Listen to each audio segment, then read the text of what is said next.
Morning, everyone. We're going to go ahead and get started with our Commissioner Status Update meeting. Today's date is April 22nd, 2025. The time is 10 a.m. In attendance are Commissioners Eberline and Matari. Commissioner Duncan is out today. I'm going to call this meeting to order. Are there any changes to the agenda? Hearing none. Public comment. Hearing none. We'll go into our first item. Panhandle Health FY26 budget review. It's a discussion item, and we have Eric Kettner and Christine, is it Crummer? Good morning, Commissioners. I appreciate the opportunity to present in front of you. What we will be sharing with you this morning is our fiscal year 2026 budget. This is a budget that we prepared and presented to our Board of Health. And we have been authorized to move forward and share it with the county commissioners of the 5 northern counties. On May 15th at 1 o'clock, the representatives or the chairs or the representative of the 5 northern counties will come to a budget hearing in which they will formally vote on this and approve the budget. But what Christine and I are doing is coming out to the commissioners and sharing it ahead of time in case there's any questions or concerns or comments that you'd like to share. Just briefly, the Panhandle, I have a few comments that I'll make, and then I'll turn it over to Christine for the details. But as you're aware, the Panhandle Health District serves the 5 northern counties. We have numerous programs that we implement. Our main office is here in Kootenai County, and it is Kootenai County that is the primary, or is the beneficiary of most of our services, which cover environmental health services, food inspections, land development, child care inspections, mental health programs, nutritional care for mothers and so forth. What I want to share is that our budget presentation this year has been challenging. Our budget development this year has been challenging. The reason for that has been we've seen a number of changes both at the Idaho legislative level, and we continue to see changes at the federal level with regards to funding and priorities.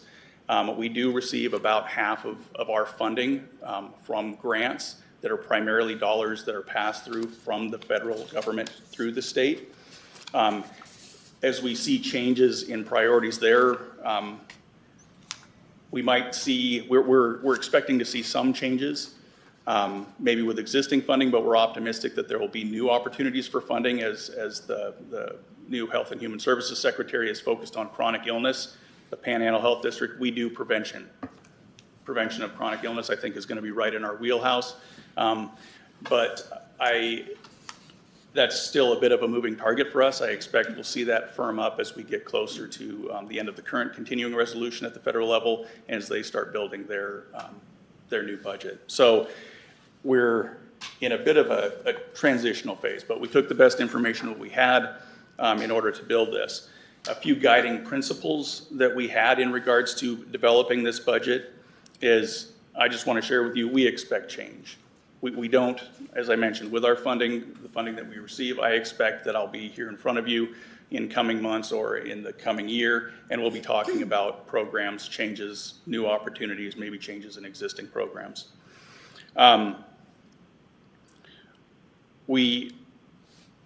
One other guiding principle, a primary one, is we're not asking for any more funding than we did in the last year. And to share with the commissioners, in the past 10 years, the health district increase ask has been 0.85% over the course of 10 years. So we try to be very fiscally responsible with the dollars that are provided to the health district, and we try to adapt accordingly. The other item that you'll hear Christine talk about is we are looking at making improvements in a number of facilities, particularly the Kootenai County building, which is now 20 years old, and there is a number of aspects that are end of life that we are looking to make changes to or to improve upon. To share what we have done in light of these changing funding sources, I have taken action to not fill vacated positions. I have allowed certain positions to remain unfilled because I want the health district to be in a very nimble position when we see funding sources change. I want to be able to adapt to the new funds. I wanted to be able to adapt to the county needs. to touch back on new requirements for Medicaid expansion. I expect that that's going to change those individuals within our communities that are currently uninsured. I expect that will drive them to sources of health care, that have a sliding scale or have no fee, and that is what the health district does. We are looking at a 3% increase to our staff. We are trying to retain and keep good qualified staff. I know that's a challenge that the counties have as well. It just gets more and more expensive to live in North Idaho. You'll also hear about some changes that we've built into capacity. We do have our opioid settlement funds.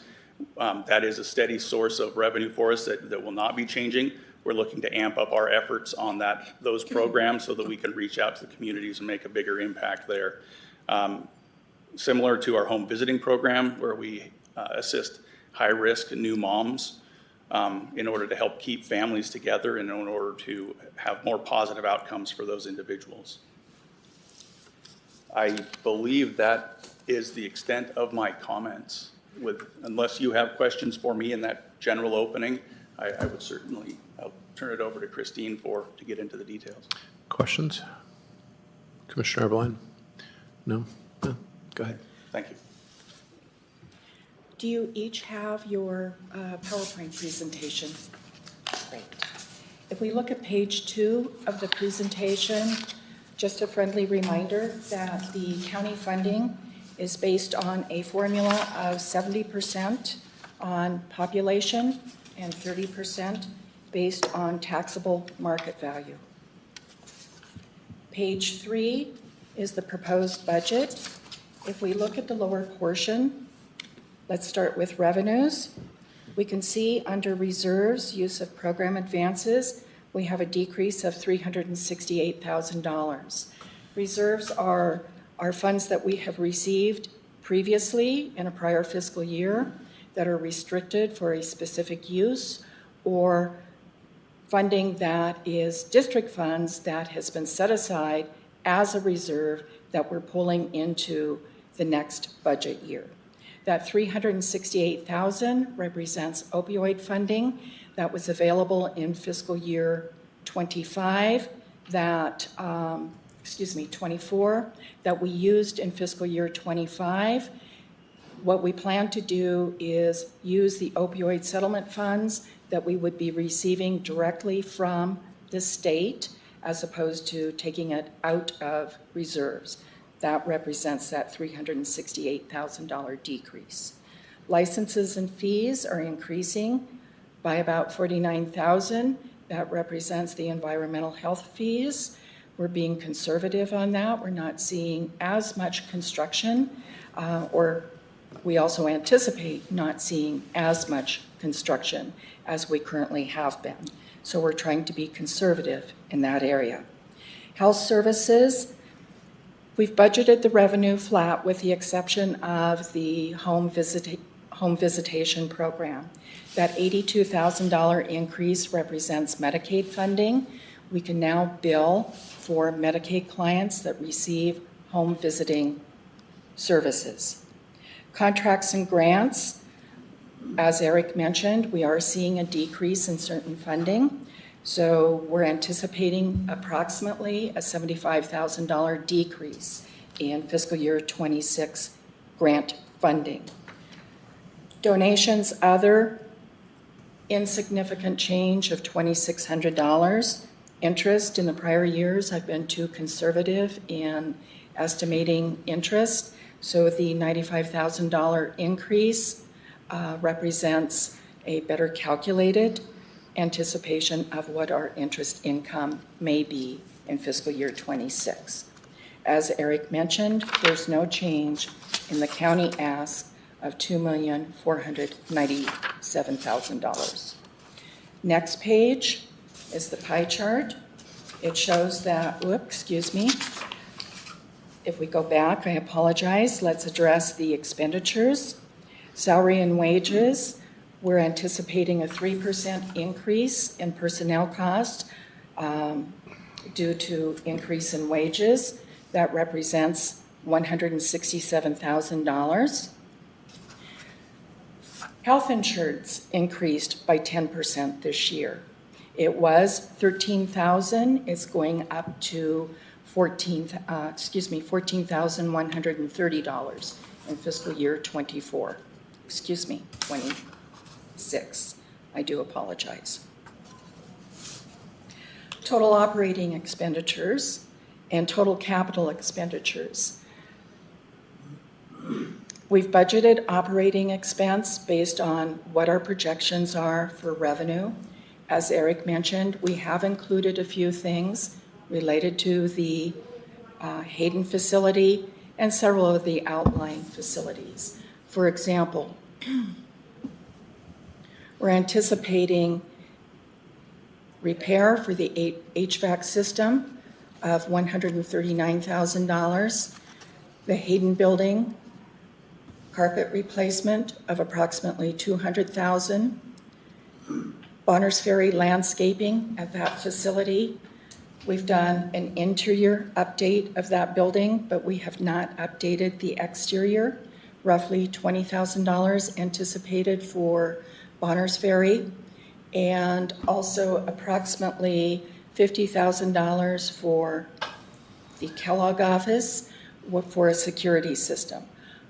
All of the other offices have security systems in place, badge access, with the limitation of Shoshone County. Next page. This shows our revenue sources in the form of a pie chart. 49% of our funding comes from contracts and grants, 28% from fees, 21% county funding, and 2% interest and other. If you move to the next page, this will show the change in statistics, focusing on Kootenai County. You can see that there has been a 2% increase in population. Again, this is 70% of the formula. The valuation decreased by 1%. If we move to the next page,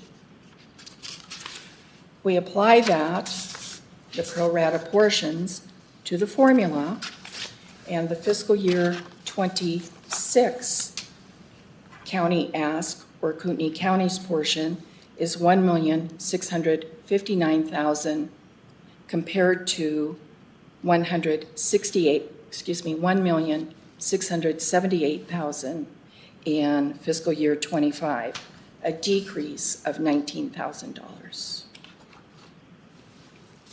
Are there questions? Questions? Made a comment there. Are you looking to have a new building made? No, no, sir. Because when you talked about a new building, that was okay.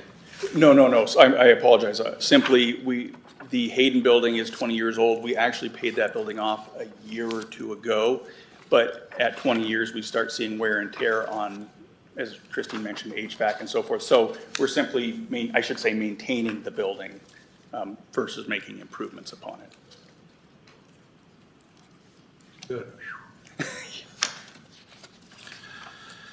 Yeah, it looks like you have cut your A budget personnel a little bit and allocated fund. You cut your operating expenses as well and allocated the money into your infrastructure.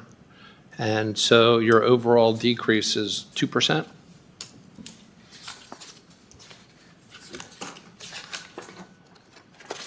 Yes. Yes. Okay.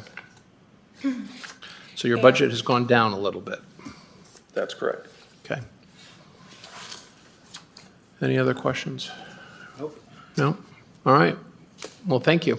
Okay. Appreciate your time. Yep, absolutely. Thank you. Okay, on to item number 2, jail medical costs. This is a discussion. I have Captain Jeremy Heil and Lieutenant Ellis. Good morning, Commissioners. Captain Jeremy Heil, for the record, with Lieutenant Nancy Ellis. I'll let her start with this.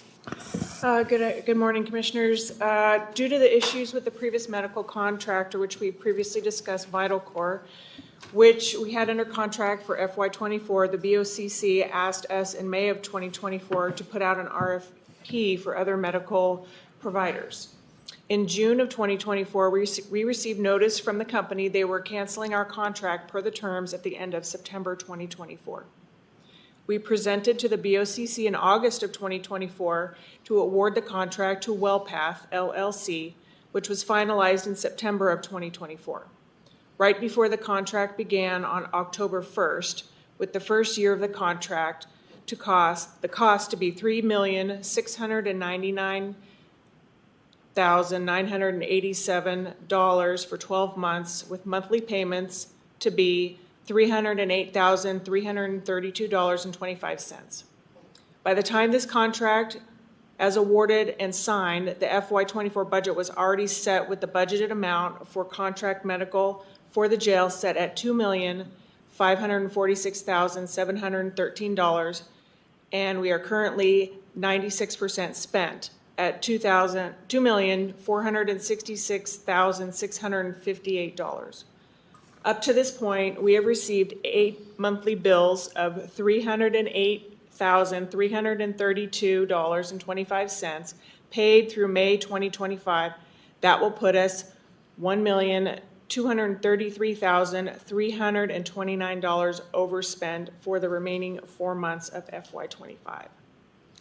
And for some perspective, going through the FY25 budget prep, the $2.5 million that was budgeted for, we had $500,000 budgeted extra to adjust for the contract of whatever year we're in with Vital Core, and because they sent us the letter to cancel our contract, we removed that $500,000 without knowing, without having a company that we were going with at that point, since we didn't get the contract done until September. So we pulled $500,000 out of that during the budget year, but we just wanted to let you guys know where we stand with it right now.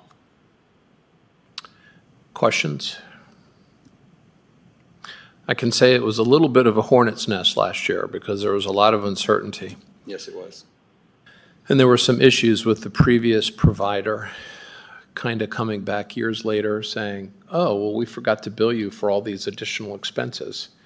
And we were kind of like, well, why didn't you bill us when that happened? And so that kind of led to the canceling of the contract. And we only had one bidder, is that correct? We had none initially, so we went to open market, and then we got 2 proposals in the end, but only one of them this one was a legitimate proposal that could fill the needs. Okay. And then now I do have some questions. Are we seeing more patients?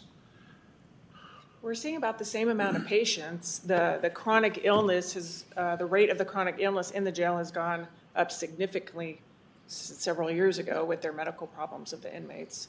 So, Yep. So the number of inmates seeking medical treatment is the same, but the conditions they have are more serious, and that's why it costs more money. For the medical contract and the services they provide in the jail, yeah. Okay. Have we been looking at all at other options as far as trying to seek additional bids? I get the sense that we're just kind of caught flat-footed with this additional. This is a little more than what we expected. Is that a fair statement? It was more than what we expected going through the budget last year, but it was, I mean, it's right on track with where it's supposed to be for the contract that was signed. We knew exactly what we were getting into, but we haven't gone out for any bids yet. If the board would like, we could put it out again. And then there's some other things that we're going to do internally to see if we need, because I don't want to cut the medical care because of the problems we have, but see if there's other things we can do within the bid, because it is significantly higher than even this year's. So it would have been 2.5 for the other company this year, whereas this one's 3.6. So it is significantly higher. Yeah. So we can, look internally with them to see if we can lower that. And then we're also looking for medical insurance to cover some of the more significant medical problems that some of these inmates do have as well. Yeah, it's just, I think what stands out to me is the fact that, when they came back, the previous provider came back and said, oh, we've got all these additional invoices, right? The question is, how did they make that mistake? And were we getting a really good deal? If they did make that mistake, and consequently, is this really where we're supposed to be with a medical contract? We have to provide the service, correct? Correct. Yes, and if I can recall, when we initially got a bid from this company, it was higher, and we negotiated that contract price down in order to, negotiate a deal with them. Is the bid based upon the number of inmates? Number of inmates, historical data on illnesses, sicknesses, medications, things like that. Hospitalizations. Yeah. There's a whole bunch of data that they factored in to give us the bid. And has that come true largely so far? For the most part, With yeah. their If expectations? If not, in my opinion, it's under, I don't believe I know we didn't have proper data from the old company. And yes, to answer your question, we had a great deal because they weren't charging us for, they were paying bills that we weren't ever getting bills for. So we got a great deal, but it's not, fair because we weren't paying what we were supposed to pay. When we were looking at like ambulance costs and some of the other, because I can't remember the numbers when we came, that they were paying for inmates that weren't ours or inmates that were never in jail, that we as the county didn't end up paying for. So it was tracking on their part, and we're trying to remedy with the new company, trying to keep them from going down that same route, so that we don't have to, so we're not in the same place, we were a year ago. Because I don't want to have to, if we can make it work and afford it, I don't want to have to go out and find another company that's going to be the same but different. Understood. Commissioner Eberline, any questions? Yes, I do. Why the trend increase in the medical problems? Any insight into that? Over the course of time, and I'll speak historically without having hard data in front of me, we used to have 70% misdemeanor cases and 30% felons in the jail. And we've transitioned to, over the last several years, 70% felons in the jail over previous years. So they're here longer, so the charges that they're in on with the medical problems, and then we can factor in drug use and abuse and societal norms into it, that they have the medical problems. We can't get them out of jail because of the charges that they're in on, so we're stuck with the bill. So they may have always been there. I don't have any information to prove or deny that, but with felony charges, the prosecutors, the citizens don't want them out of jail, so the jail is stuck with them, and then we're stuck providing the care for them, which we're also working on some other things to help with that as well. Some other processes we can put in place to either, OR them to a monitoring anklet or something like that. But at this point, we don't have that, and that's a conversation we're having with the attorneys in the courts to try to achieve that. Because it is also manpower intensive when we have somebody go to the hospital, that we can't just leave them there. We have to stay with them as well. Interesting. I wonder if that applies in a broad spectrum of Kootenai County people with. Well, it's probably a safe statement to say it's a consequence of a growing community. Yeah. That the number one correlation between the population in their jail and our expenses to taking care of them is the population in the county. Yeah. And then the question is who's moving here, and then what are those people relative to our population inside our jail? And I would also think the cost of medical is rising everywhere, so we're getting higher bills because. Yeah, there is that medical, cost. Yeah. Everything's rising. Yep. Yeah. Anything else that you have for this? No, sir. So this is a bill we should be expecting to come down the pipeline here. Yes, sir. For FY 26's budget prep, they're projected to only go up 4.5%. So again, going back to, is this just what it costs? We're not going up significantly after the initial sticker shock of going to this company versus the last one. Okay. Commissioner Eberline, any more questions? Nope. No? All right, well, thank you. Thank you. Okay, next up is item 3, boating facilities management, Parks and Waterways, and we have our director, Nick Snyder, here. Good morning, Commissioners. Good to see you.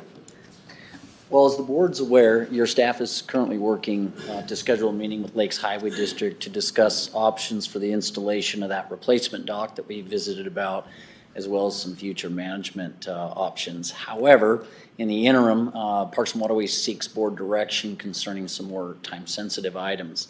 As you're aware, the now terminated lease agreement states, in part, that all alterations, additions and improvements made by the leasee, that's the county, shall be the property of the leaseor, the highway district, and surrendered with the premises at the termination of this lease.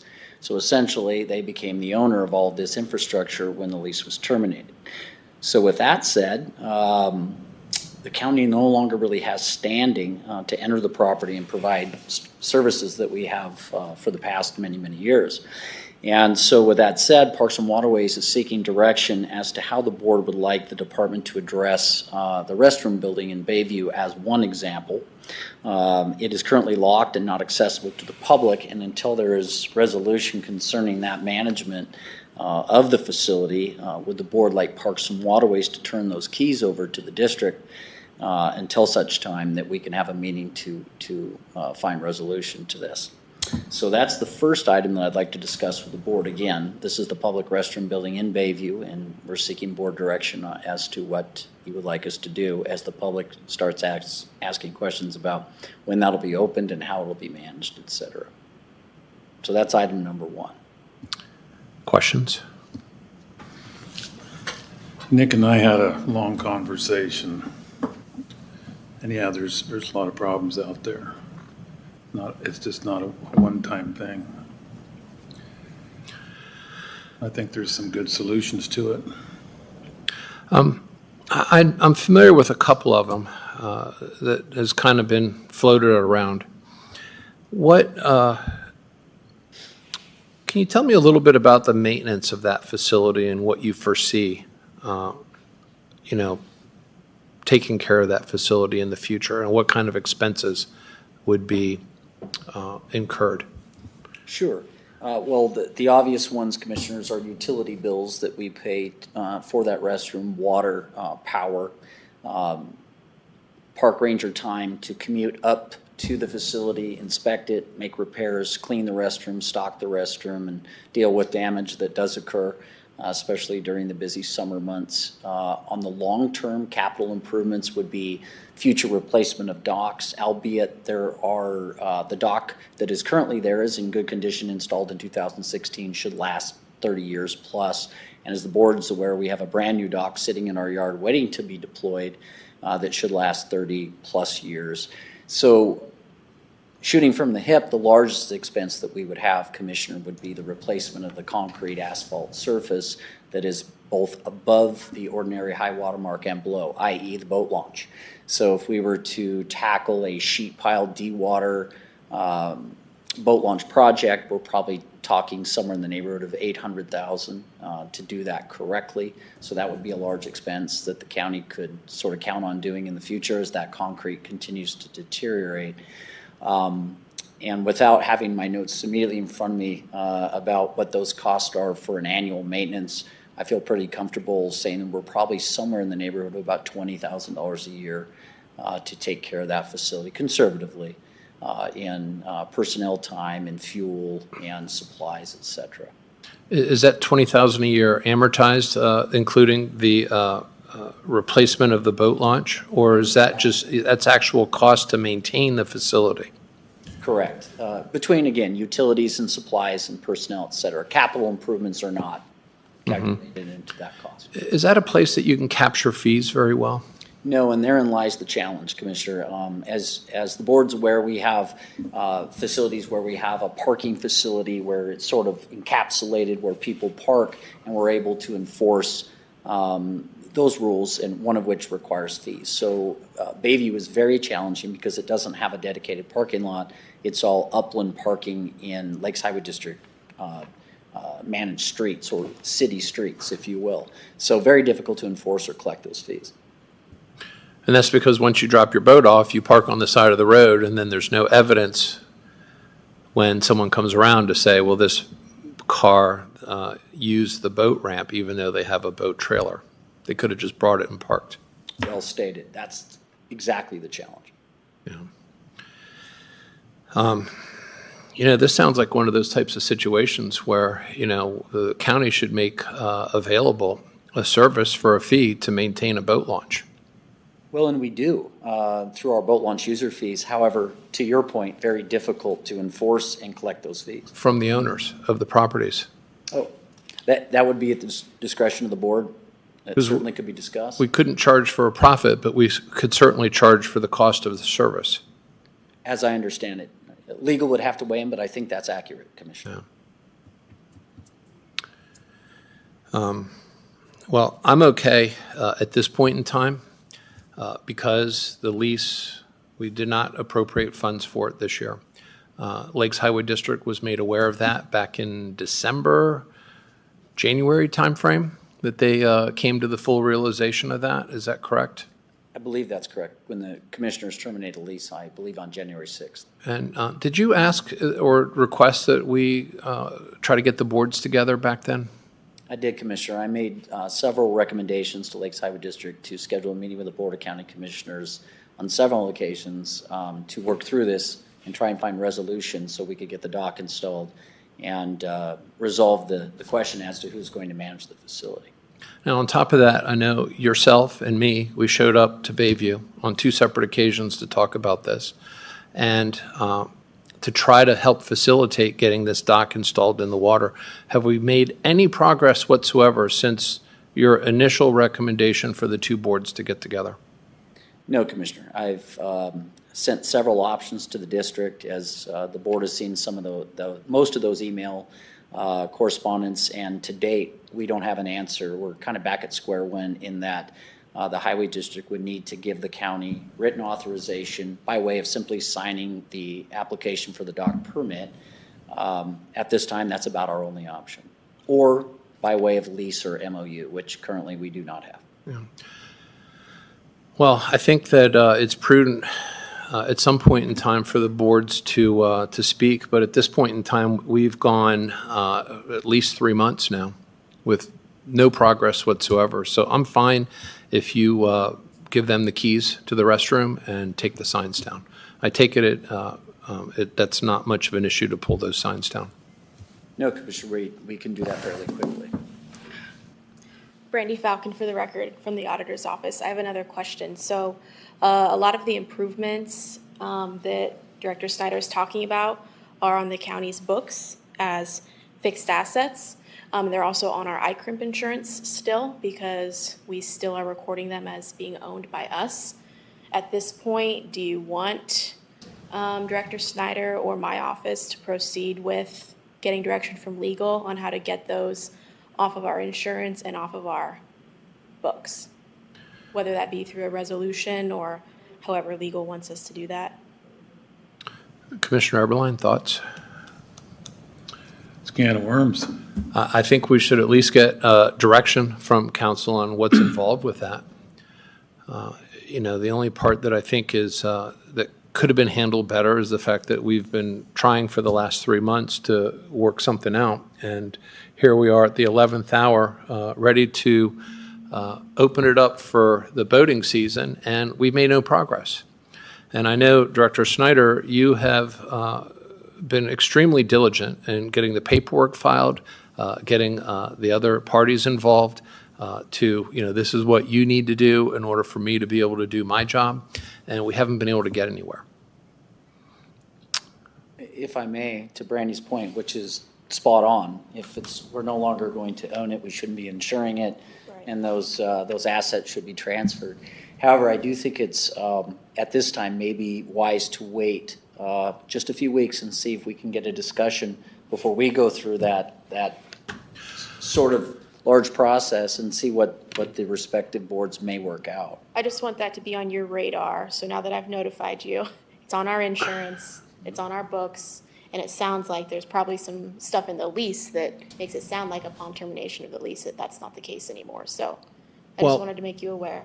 I think it's fine just to get direction, not necessarily to act on it, but figure out what's involved. Okay. Just in case, for some reason, it ends up that the district wants to do this on its own, or the county can't find a way to, to meet them. Great points, and it would also include the transferring of permits as well. So should the boards not be able to come to a resolution, I'll work directly with Brandy to make sure all those things are done, should the board direct us to do so. Director Snyder, do you have any other recommendations? I do, Commissioner.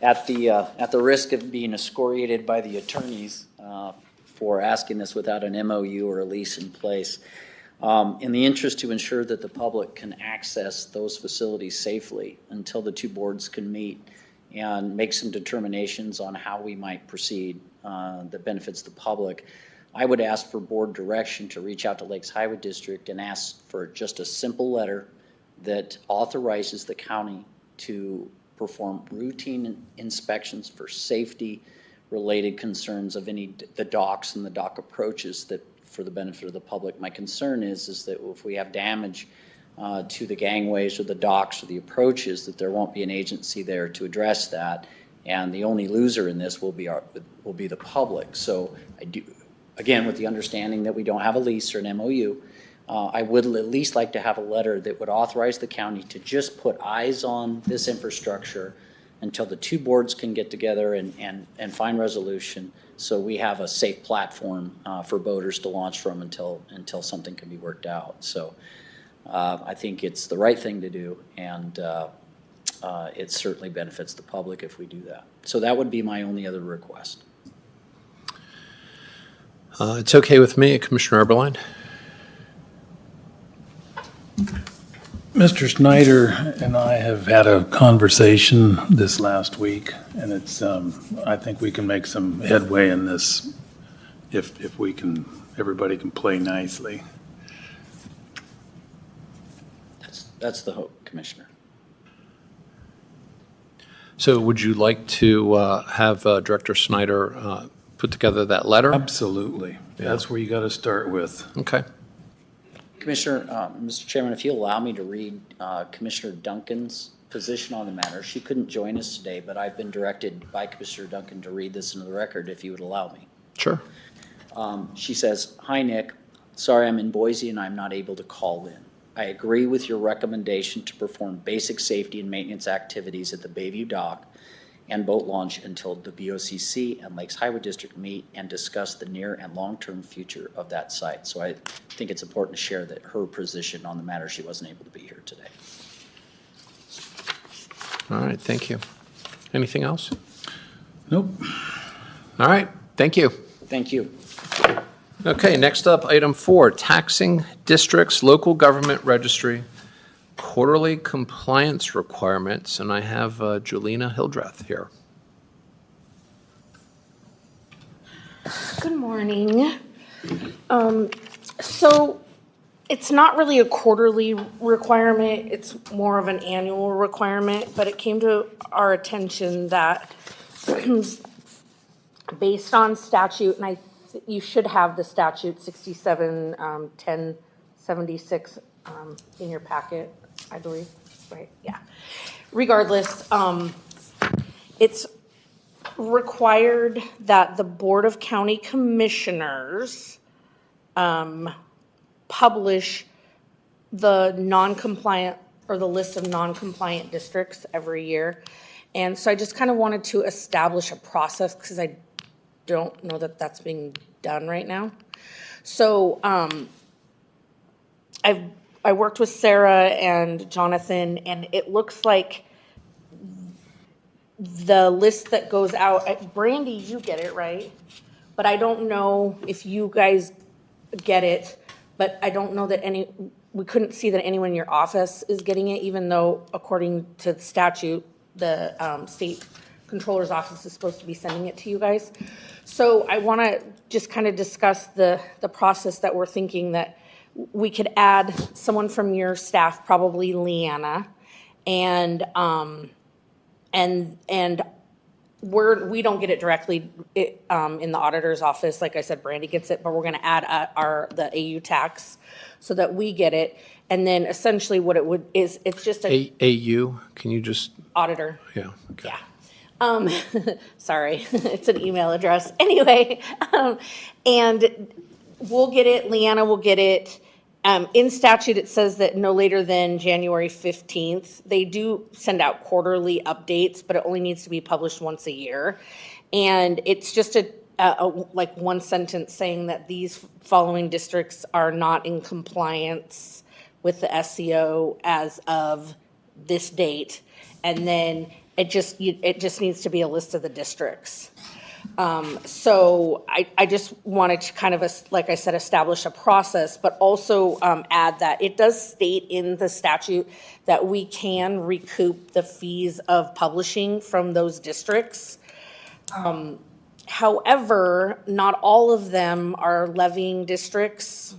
So it would be really hard to recoup fees from them, and it's very minimal. Sarah did some research for me, and community development, when they do their normal publishing, it's about $75. So we would be splitting $75 between like 13 or 14 districts at this point.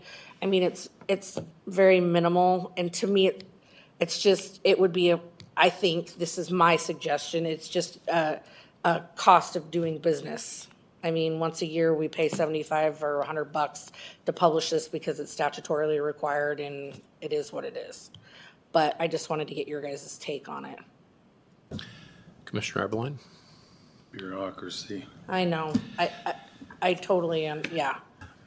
I would say the county eat this, but I do have a question. What Okay. does it mean to be not compliant? Okay, so years ago, they created a transparency portal thing. It was the LSO, which was the Legislative Services Office, and then it transitioned to the State Controller's Office. And we have to, as a taxing district, we have to file we have to have an audit, and we have to file our audit with them. Brandy, what else do you have to? She does. So, Brandy Falcon for the record. So every district, taxing district in the state of Idaho annually has to file with the State Controller's Office quite a long list of documents to remain in compliance every year. That includes our budget resolution, our audited financial statements. We also have to fill out a specialized financial template they provide us. So if a taxing district doesn't comply with the State Controller's Office, they actually lose their ability to levy or increase their levy the next year, and they can be in jeopardy of losing like their sales tax payments from the state as well. So their sales tax, they can still levy, but they're not, if they're non-compliant when we go to levy, they cannot take an increase. So they don't get their 3%. Thank you, Brandy, by the way. They don't get their new construction increase. If a URD was to close, they don't get that increase. They get no increases. They're stuck at what they levied, their budget was last year. As far as sales tax goes, it's withheld. So, which becomes a nightmare for us bookkeeping wise, but they are, and we have a handful of districts that the state, we're holding it until they become compliant, and then the state will release it, and then we'll obviously send it to them. So that's kind of the push from the State Controller's Office to try to get the districts. And the whole purpose is that anyone can go out to the site and be able to review all these documents for all the taxing districts in one location. So there's more transparency. And there's one city, pretty significant, that's not compliant, that would have a real impact on their fiscal situation. Yes. Hayden? Yeah. Yeah, we actually have 4 cities that levy that are not compliant right now. Okay. They're all H's. And then, URDs, but I mean, it doesn't really affect them. We have we do have one fire district and some water districts. So the list actually it's pretty long compared to what it's been in the past, so. Well, hopefully they know they're not compliant. The SCO is supposed to reach out to them, but as a courtesy, we do notify them as well, because it's easier to have everyone be the same than have these one-offs when we're doing the levy time, because then we have to know, this person doesn't get their 3%, or you know what I'm saying? So we do reach out to them pretty regularly. starting now throughout the summer because levy season, hits. And like I said, it's easier for us to treat them all the same than it is to have the one-offs. So, All right, well, you have direction. okay, I appreciate it. Thank you. Thank you. That concludes business. Public comment. Come on up.